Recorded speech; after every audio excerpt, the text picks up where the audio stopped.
So there's a lot of talk these days, and in the views of some, a real possibility that the U.S. economy is going to go into a recession sometime this year. And if you look at surveys of consumers and businesses, there's a fall in confidence, which is pointing to also a concern about whether or not we're going to go into recession. What I want to talk about today is to remind ourselves, what is the definition of a recession?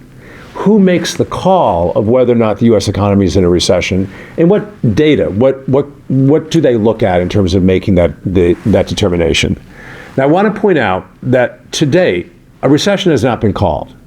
Obviously, people are very concerned about the changing narrative on tariffs, what is going on with tariffs, the deep personnel cuts that are happening at the federal government level, which are occurring across the country, as well as the prospects of what is going to be the impact of tax cuts that are being proposed. But to date, we have not seen signs of recession. A recession has not been called. But if we are indeed at a water's edge of the possibility of a recession, then let's take a look at what are some of the factors that go into declaring a recession. So if you were lucky enough to have taken a high school or college economics course, you may have been taught that a recession is two successive quarters of declining real gross domestic product, declining real GDP. Well, it turns out that's actually not the definition of a recession. Most recessions have that characteristic, but I'm going to quote from the National Bureau of Economic Research, which is there's what's called a business cycle dating committee that is actually in charge of declaring when the economy goes into a recession. They characterize the recession as a significant decline in economic activity that is spread across the entire economy and lasts more than a few months. This committee is actually a nonpartisan, non-governmental group, independent of the federal government, that declares the start dates and the ending dates of recessions. It's important to know that the Business Cycle Dating Committee takes its time. It's very deliberate in terms of looking at the data and declaring when a recession has started. Its perspective, it takes a retrospective look at all the data. And it's very important to note that a lot of the data they look at gets revised. And so they will often wait for revisions in data to come in before they sort of cast a judgment as to whether or not there is this significant decline in economic activity. Take, for example, one of the data series that they have declared is very important in their deliberations, the monthly change in payroll employment numbers. So this data gets revised. When it gets released, it then gets revised for the next 2 months.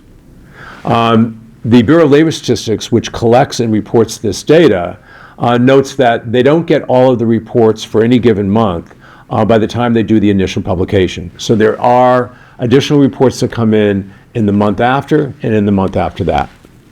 The other thing to note is that in January of the next year, they revise all of the months of data for the prior year to account for the fact that during the year there are new firms that enter the economy, and there are also firms that exit the economy through the death of firms.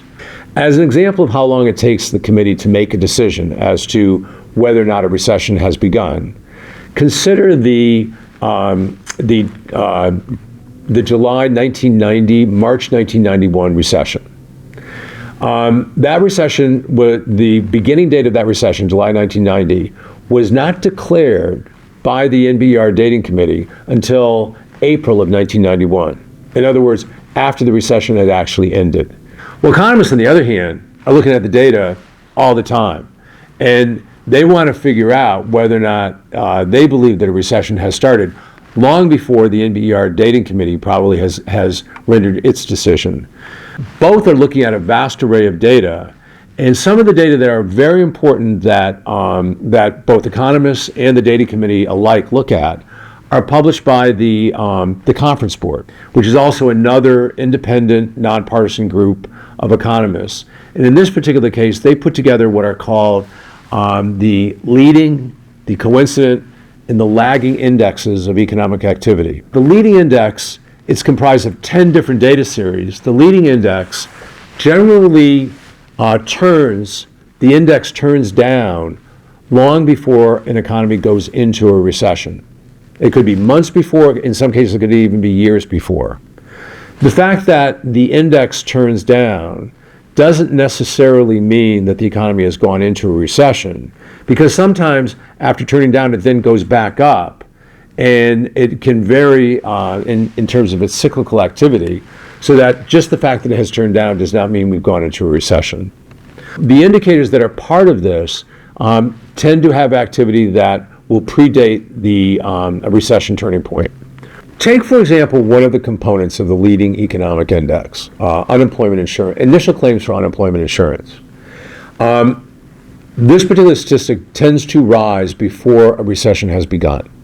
It may be something that's specific to one or two industries, or as the economy does in fact enter a recession, it may be an increase across nearly all industries in the economy. And that's what economists are looking at. Is it specific, is it targeted, or something that is an indicator of more general economic decline? And economists are looking at that index plus all the other leading indexes.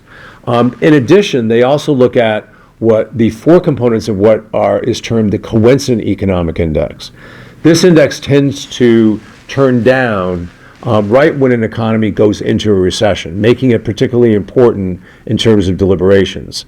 Remember that these indexes, the components of the indexes, are often subject to revision.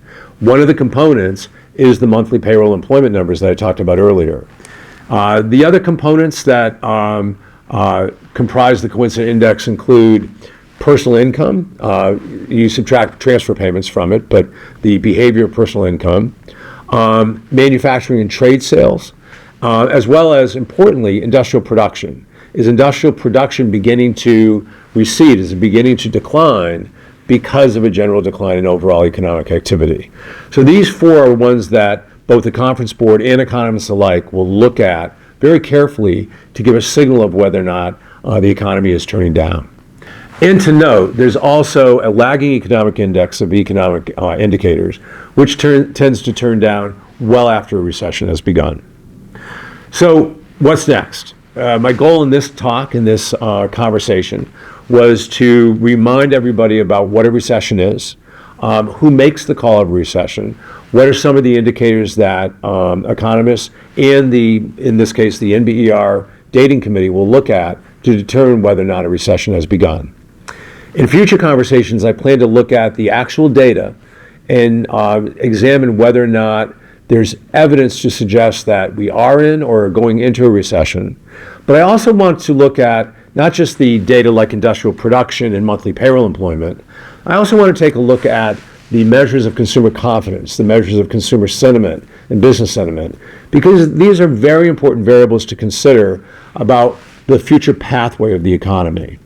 So I'll be looking at both sets of indicators, both the real, what is happening in the data, and then what's also happening to consumer confidence and business sentiment.